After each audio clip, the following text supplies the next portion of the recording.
Hello great people, Melissa Joe here, back again with another video. Welcome back to my channel. If it is not your first time here, but if it is, consider subscribing. So today I have a video that I've been wanting to film for a couple of months, and now I finally can, because the work has been marked. The work has been marked and I can finally show you guys the pieces in my freehand drawing sketchbook that I have done my entire semester at design school. So if you're ready, let's do this.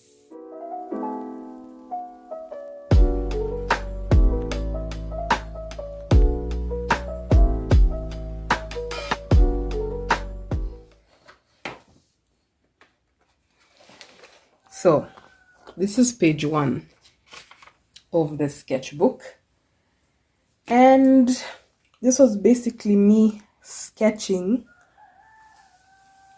before I did the final piece. This was our first assignment in this class.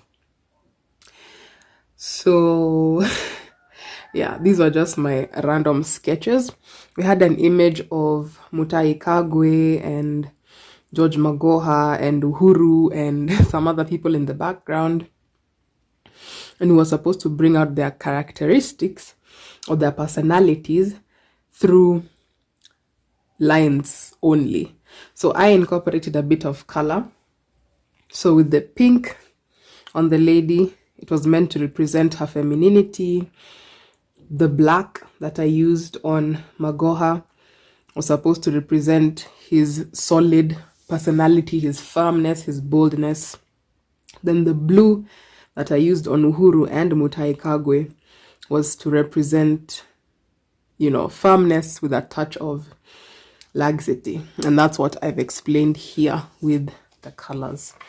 So we moved on to the actual piece, which was this.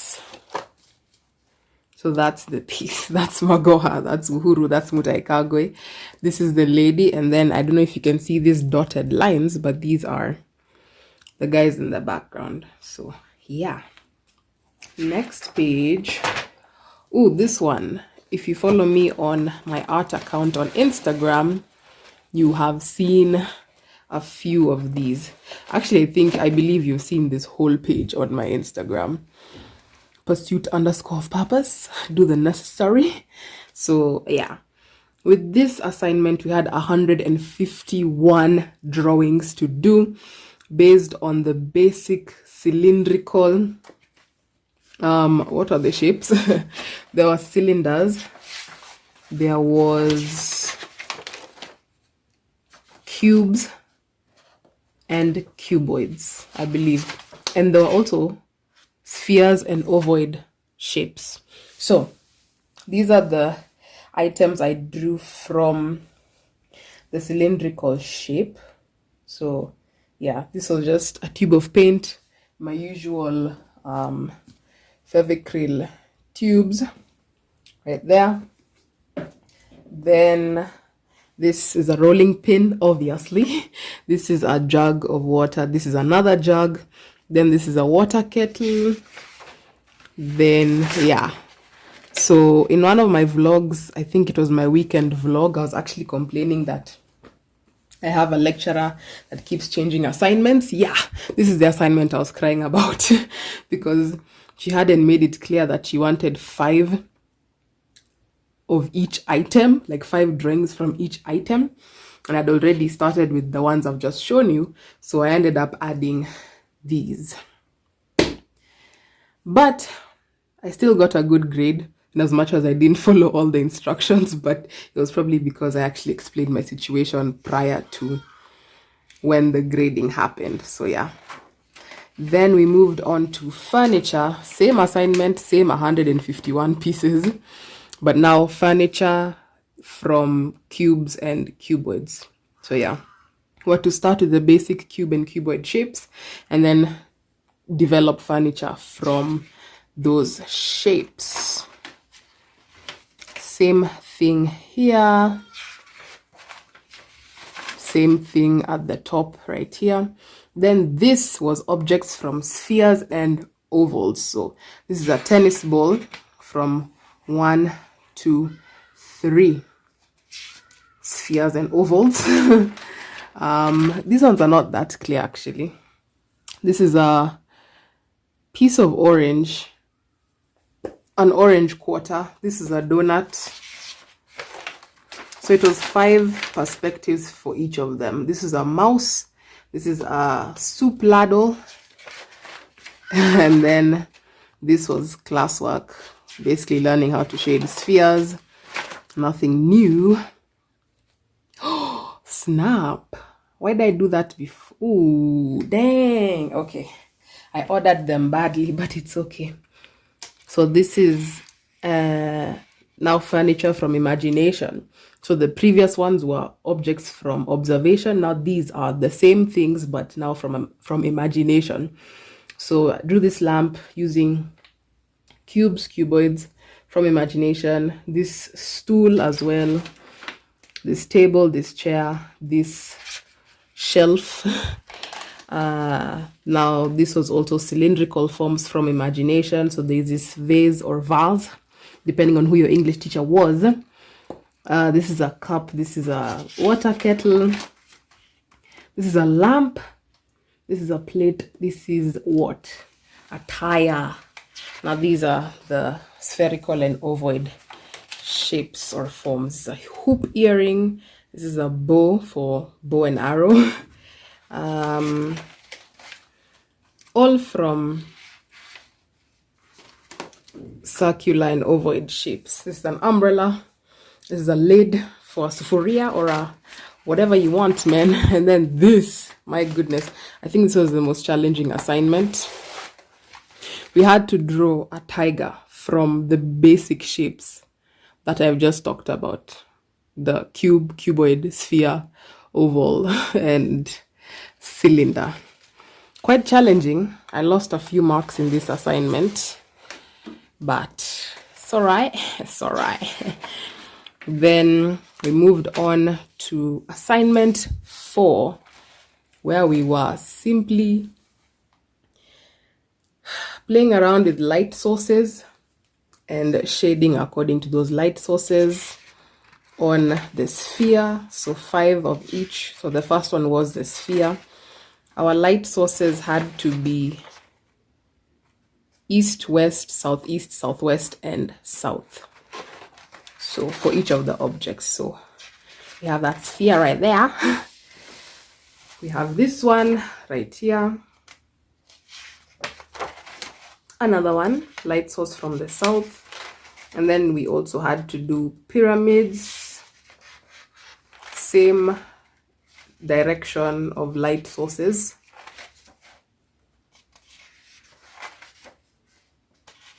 Is this a pyramid? Yes, it is. Then we had cylinders as well.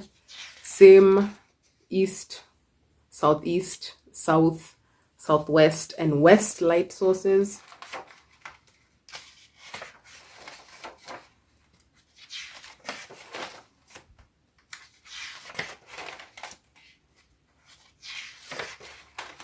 Then we had cubes as well. Same thing, guys.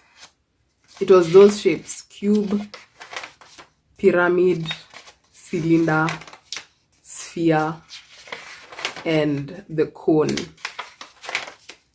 with those 5 specific light sources. So that makes 5 times 5, which is 25 pieces. Just shading. I found this assignment extremely boring, if you ask me, but we made it. Then we have now with these ones, the ones I've just shown you, they were basic shapes. So with this next assignment, it was still the shading, but now with actual objects from the basic shapes I've just shown you: the cube, the sphere, the cylinder, cone, and the pyramid. So I chose a basketball as my spherical shape with a southwest light source. Then I chose a Rubik's Cube as my cubical object with an Eastern light source. Then I chose a party hat as my conical object with a Southern light source. Then I chose a toilet paper roll, the core, the brown bit inside, as my cylindrical object with a Western light source.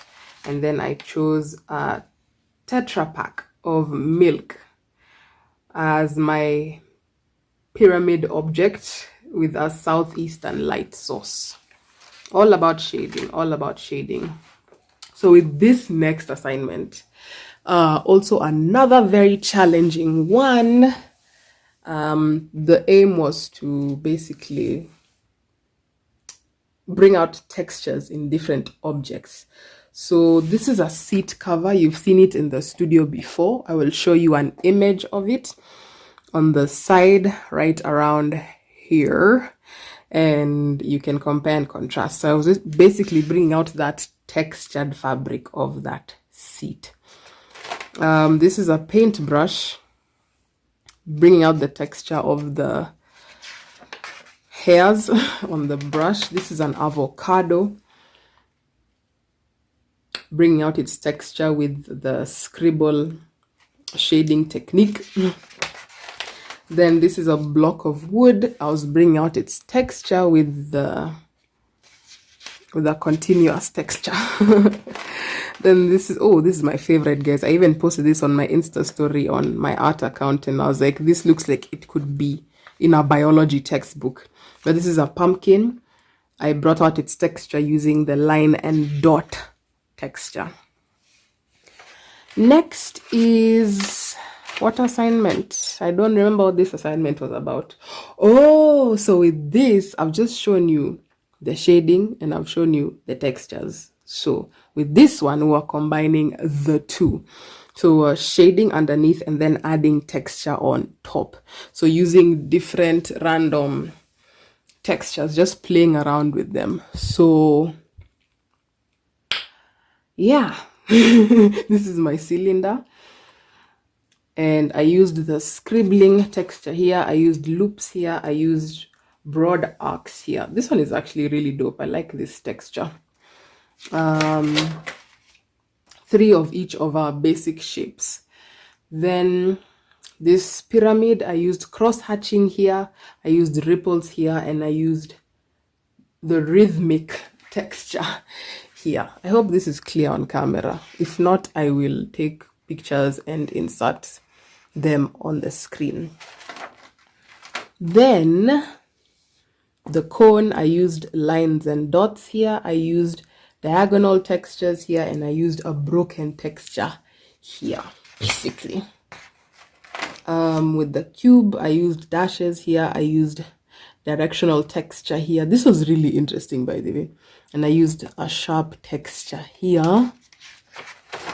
Then I think this is the final one. For my spheres, I used stippling or dots as my texture.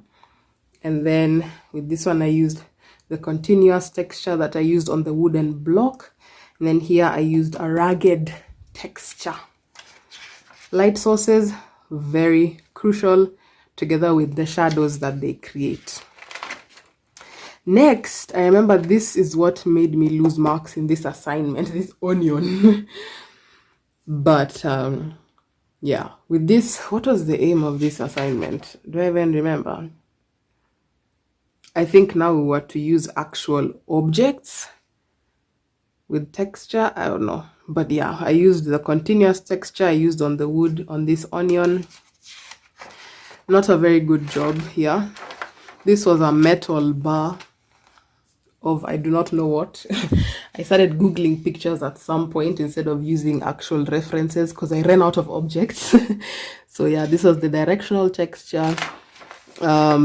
This was some triangular prism that I used the rippled texture on. This was a tetrahedron pyramid. This was very nicely textured, so I brought out that fibrous texture using the ragged technique.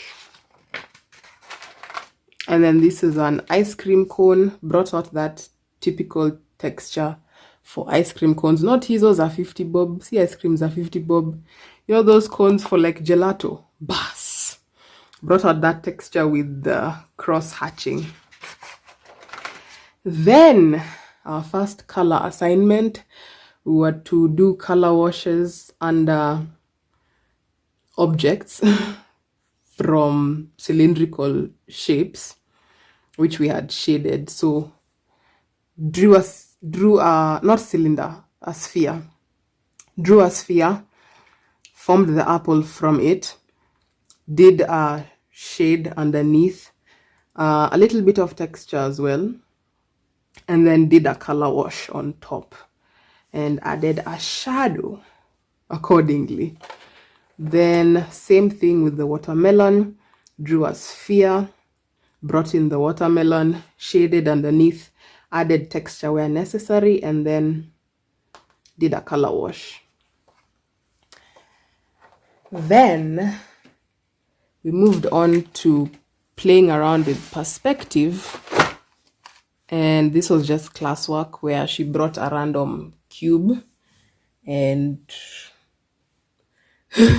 we drew a horizon line and then placed 2 vanishing points to help us draw the cube in perspective, in 2-point perspective.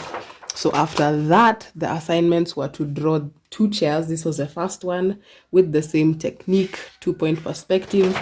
And this is the second chair, same technique, horizon line, 2 vanishing points, draw the chair. Then, still on perspective, she gave us glasses to draw as well. I think I have 3 glasses. This was the first one. Still bird's eye view with the horizon line, 2 vanishing points, aka 2-point perspective to construct the glass. Then we had this other one, a bit more complicated, because now we had 1, 2, 3 objects to draw with the 2-point perspective in order to assemble the glass together. Then with this one, same glass but tilted. So yeah, the horizon line changed to, I don't know what eye view this is, because I know this is birds, this is worms. I don't know what this eye view is called. Maybe ground level? I don't know. But same thing, same glass, just fallen, if that makes sense. Then we had, I don't think I want to show you this. We had a gas cylinder to draw. I don't even know how I'm going to show this. We had a gas cylinder to draw in 2-point perspective as well, bird's eye view. So that was that. And then the last one, I am not even going to show you. It was a house that we were also to draw from 2-point perspective and do a color wash on, but the color wash ended up spoiling it. So that will not be meeting your eyes. So this is a sketchbook, designed the cover myself. Yeah, and bound it myself. So thank you for watching this video. See you in my next one.